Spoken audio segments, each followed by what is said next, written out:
And so want to ask, what are some steps that you've taken to make your healthcare training programs more accessible to potential students? Well, I mentioned before, we're first in an online organization, primarily, at least from a training standpoint.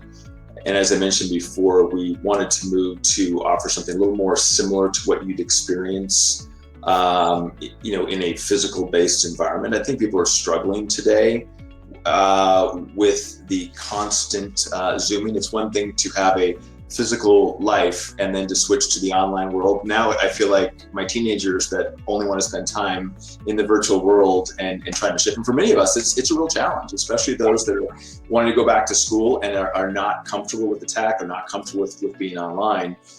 Stanford just came out with a study last month. Some of you probably read it, that talked about the challenges of being of Zoom fatigue and being on absolutely constantly. For a whole host of reasons, not least of which is the fact that we're so close with another face for long periods of time that scientists say that you're either going to kill each other or mate if you're on for. It's like.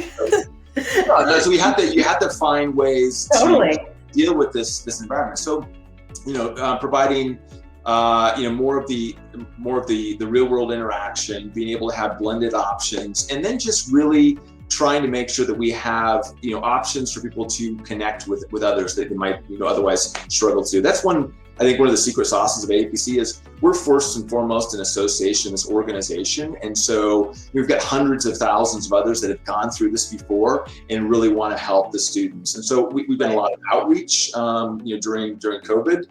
Directly to these healthcare professionals or those students that are wanting to join.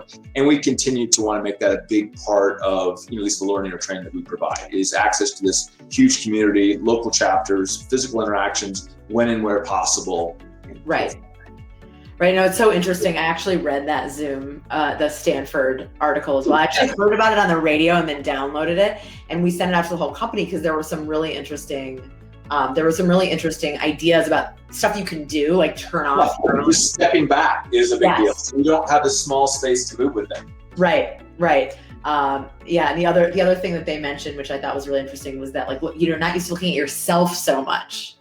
Right. Who wants to look at the mirror all day? Exactly.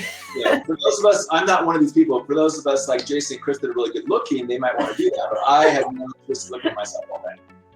Yeah, it's exhausting, but I think that's great, and it's important that as an education provider, and you're thinking about, okay, we can still deliver this education online, but what are we losing there? How can we help fill that void and make sure not to create new problems? Obviously online education is super efficient and there's a lot of benefits and flexibility, but not introducing new problems. Agreed. And I'd encourage those doing online education to look at the science that's out there, follow these sorts of studies, and try to figure out ways to integrate the learnings into their training. Yep. Right.